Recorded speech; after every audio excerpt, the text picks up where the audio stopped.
Hello, good morning.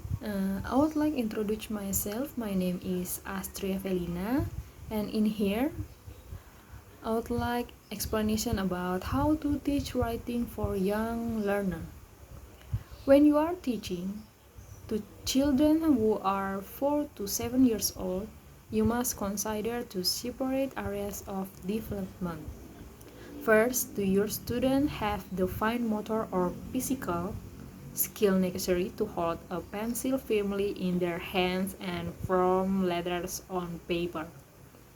Nah, ketika Anda mengajarkan anak-anak yang berusia 4 sampai dengan 7 tahun, Anda harus mempertimbangkan nih bagaimana caranya agar membangun motorik atau keterampilan fisik mereka dalam memegang pensil secara tegas di tangan mereka masing-masing sehingga mereka bisa menulis di atas kertas dengan baik dan benar. Untuk itu dilakukan proses menulis atau writing process. Process writing helps native English speaking children as well as EFL or ESL young learner develop English language writing skill. Process writing is especially appropriate for ESL or EFL young learner because one of the prominent feature is an emphasis on fluency. The writing process approach involves the process steps necessary to produce a good quality final verse of writing. As a teacher of writing, you need to balance the rule of the process and the importance of the product. The process begins by thinking about what is going to be written, choosing a topic, and collecting ideas both formally and informally. See figure 2 for a list of the steps of the writing process. The final step is to publish. A piece of writing is published when it's put it into a form which can be formally shared with others. Nah, proses penulisan membantu anak-anak berbahasa Inggris secara asli, juga EFL atau ESL. Dalam mengembangkan keterampilan penulisan bahasa Inggris, proses penulisan itu sangat sesuai untuk peserta didik. Sehingga ESL atau EFL, salah satu fitur yang menonjol tersebut bisa menekankan frekuensi pada anak-anak tersebut. Nah, proses penulisan pendekatan melibatkan langkah-langkah proses yang perlu memproduksi final berkualitas dalam menulis. Sebagai guru menulis, saya perlu menyimbangkan peran proses dengan berpikir tentang apa yang akan ditulis, yaitu memilih topik atau mengumpulkan ide-ide baik secara resmi maupun tidak resmi. Step of the writing process involve. Nah, langkah sebelum melakukan proses menulis. Yang pertama adalah pre-write atau tulis ulang. Yang kedua ada write, menulis. Ketiga ada revisi. 4 edit. 5 publish atau menerbitkan. Classroom technique and activities. Teknik di kelas dan aktivitasnya. Writing models. Good writers are readers, and good writers read both fiction and non-fiction. Thus, you want to provide reading material that will model the type of writing your young learner will produce. By reading and exposing children to a variety of good fiction and non-fiction, you are helping them become better writers. Nah, di sini ada model atau menulis model. Penulis yang bagus adalah pembaca, dan penulis yang baik adalah membaca kedua fiksi dan non-fiksi. Dengan demikian, saya ingin memberi bahan baca yang model atau jenis tulisannya untuk peserta didik sehingga dapat diproduksi atau dihasilkan dengan membaca dan mengekspos anak-anak untuk berbagai macam atau variasi fiksi yang baik dan non-fiksi. Saya membantu mereka menjadi penulis yang lebih baik.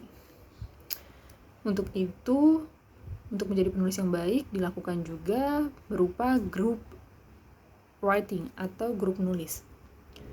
Children can work collaboratively a writing project, but it needs to carefully organize on the part of the teacher. You can show children how different members of the class contribute to a group story by writing the child's initial next to each line he contribute.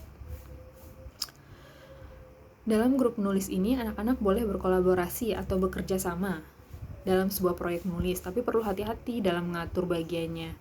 Guru di sini berperan untuk menunjukkan kepada anak-anak bagaimana nih perbedaan atau bagaimana nih berbagai anggota kelas berkontribusi pada kisahnya atau ceritanya atau kelompok dengan menulis inisial anak di sebelahnya, sehingga setiap garis besar pada peserta didik yang muda bisa menciptakan buku pada grup, dan juga peserta didik muda juga dapat bekerja dalam kelompok kecil untuk potongan-potongan teks tertulis. Selanjutnya ada talking writing box. The talking and writing box described on page 11 can be used as part of your writing program. The correction of the box is pre-writing activity is end of itself writing center. Maksudnya di sini adalah berbicara dan menulis kotak.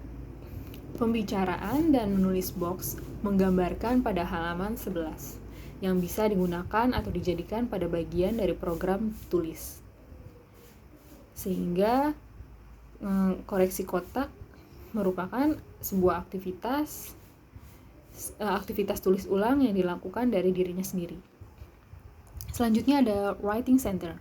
Writing centers can be set up in most classrooms. A writing center with brightly colored pens and paper will often inspire children to write. The writing center can be used to inspire learners at every step of the writing process, as well as to help them develop the fine motor skill necessary to produce niche and legible writing. Pusat menulis. Pusat menulis bisa diatur di sebagian besar di ruang kelas. Pusat tulisan dengan pulpen dan kertas berwarna kerap kali menjadi inspirasi buat anak-anak dalam menulis. Proses penulisan ini dapat digunakan untuk menginspirasi peserta didik dalam setiap langkah-langkah proses penulisan, serta membantu mereka mengembangkan motorik halus mereka yang diperlukan untuk menghasilkan tulisan yang rapi dan fleksibel. Selanjutnya ada writing conference.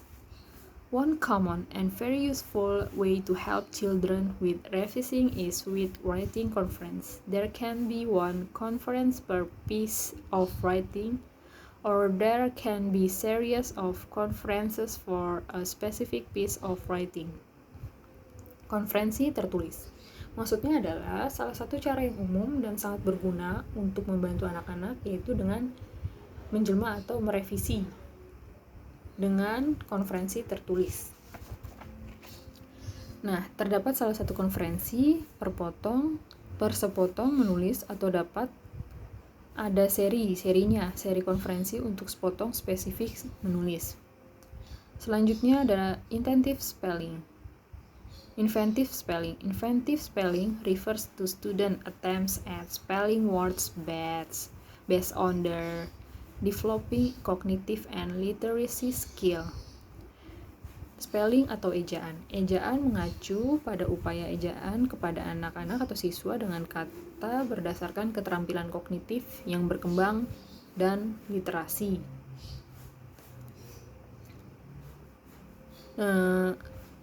Sehingga ejaan yang diundang bisa mengungkapkan informasi yang berharga tentang perkembangan bahasa Inggris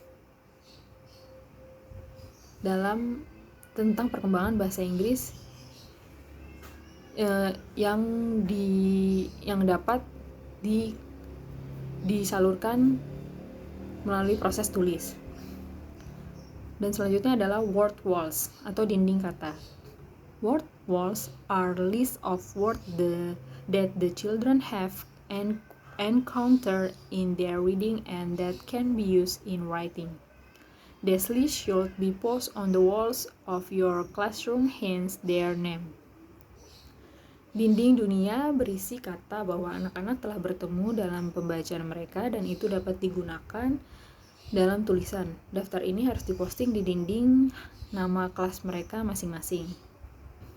Writing in classroom for young learner under the age of 5 emphasis is often placed on the formation of the letters themselves.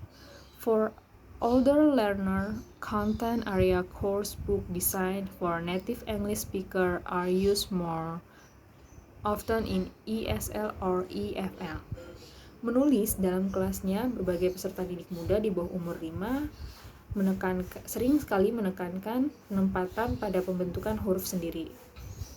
Nah, bagi peserta didik yang lebih tua, buku, kursus, konten yang dirancang untuk speaker asli Inggris harus digunakan lebih sering di ESL atau EFL. Oke, sekian, terima kasih dari pembahasan saya mengenai how to teach about writing skill to young learner.